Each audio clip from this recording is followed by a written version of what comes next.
Brian Wilson, Mary Catherine Ham, Brian Neiman, today's newsmakers, and you, the Morning Majority. 105.9 FM and AM 630.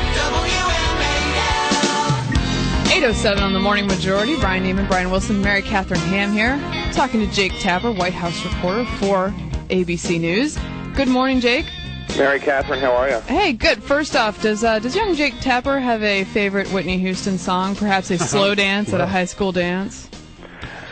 That was my era. That was. I thought it was. Yeah, you're a little young for that, but I think "Gonna Dance with Somebody" nice. was probably the big one. But that was easy. But if you danced to that song, it had to be a fast dance. Right. Well, that was the problem with me. What Jake is. You don't know my moves. Yeah, that's what right? I'm saying. I don't know your name. Jake is intimating that he is MC Hammer-esque. That's what's going on. Good for you, Jake Tapper. When I broke out the parachute pants and the Gerbeau brand. Yeah, right. And my guest shirt with the hanging zippers. Yeah, absolutely. Everybody knew to step back. For me, it was a BYO CB affair. Bring your own cardboard box. Nice. And you put it on the floor, and you do your moves. I like it. I feel like there's room for that in the press briefing room. Speaking of MC Hammer, let's go to the Bay Area. That's right, an Oakland reference where the president. That's good. The president has. The Oakland. Exactly. He's been fundraising there. There's a story on Political Punch on y'all's blog about him getting a few hecklers at his one of his fundraisers for Afghanistan fighting and for some drilling, deep sea drilling, I guess, off the coast of California. And there's also this story in the San Francisco Chronicle about this high dollar Democratic donor, environmentalist donor, who's decided to hold her checkbook back for now. Is there anything to this storyline?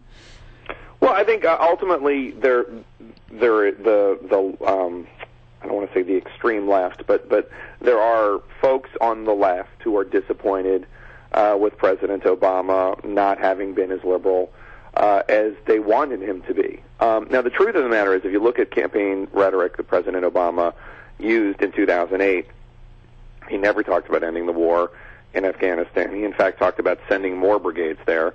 And there were reasons for environmentalists to be disappointed in some of the things he outlined in 2008, although he did push cap and trade. I think it's always easier to run as somebody who hasn't been president than to run as somebody who actually has served, and you're going to disappoint the base of your party to an extent. And San Francisco is ground zero for the base.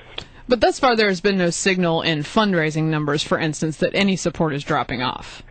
I don't think so. I mean, you can look at support on Wall Street and say that it looks like I think President Obama won Wall Street fundraising last time, or at least had a very strong showing. And I think that that's probably not going to be the case this time, especially if Mitt Romney is the nominee. But even if it's Santorum or Gingrich, that said, generally speaking, I think the Obama money train is chugging along just fine. You look at this payroll tax cut extension debate that's going on Capitol Hill. It looks like the GOP in the House has caved on that. Is there happiness about that over at the White House, or are they electing not to gloat?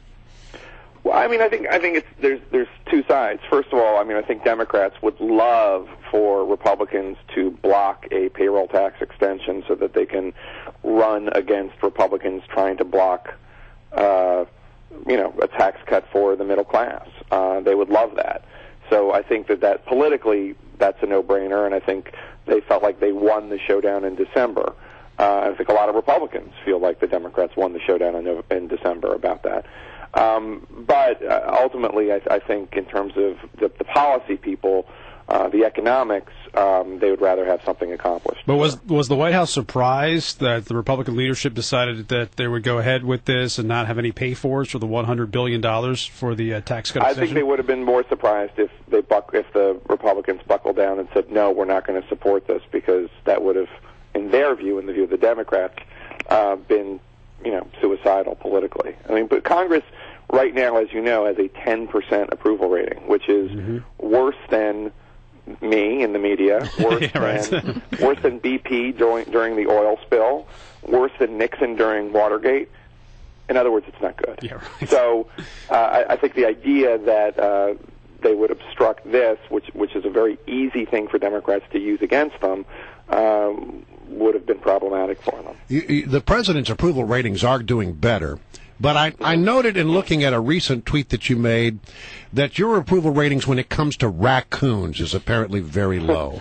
What is the story? What's the deal with the raccoon? Large raccoon. We have a very large raccoon in our tree, and his name is Malachi, and I am not convinced that he is of this earth. I think he may, in fact, be the devil, the devil. And we were on our top floor one time and looking at the tree, my wife and myself, and there was Malachi. I didn't know raccoons were so good at climbing trees, but there he was, and it's a little daunting. Well, is the raccoon, do you live in D.C.? Because isn't the raccoon part of the protected species that you're not allowed to actually... I'm not touching it. I'm not even going there. You don't need to call DPW or the environmental police on me. You're staying away from that raccoon. I'm fearing it. That's all I'm doing is fearing it. I'm allowed to do that. Fear the raccoon, yeah, absolutely. Jake, today, I believe it's today, is the anniversary, 3-year anniversary of the stimulus passing. Mm-hmm. Republicans are, of course, making hay out of this. The RNC sending out a bunch of stuff. Many Democrats sort of gloating about the stimulus's progress, perhaps before it had made much progress. But now you're seeing some incremental progress in jobs numbers and such. What is the president's pitch on that right now? Is he winning that fight over whether stimulus worked? The stimulus is still not the popular item that they wish it were.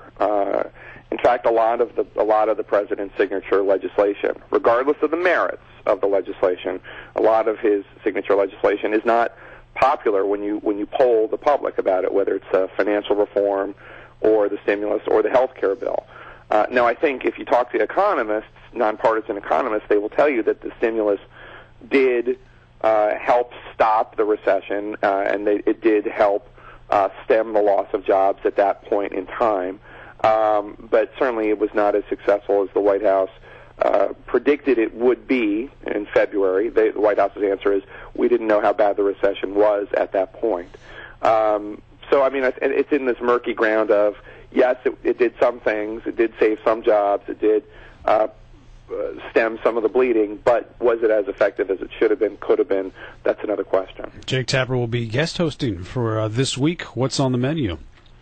We're going to talk to the 2008 Republican presidential nominee, John McCain. We'll talk to him about the field. We'll talk to him about a lot of stuff going on in foreign affairs that I'm sure he'll want to weigh in on. And also we'll talk to Robert Gibbs, former White House spokesman, now a senior advisor to the Obama campaign. Look at the view of the race from the Chicago eyes.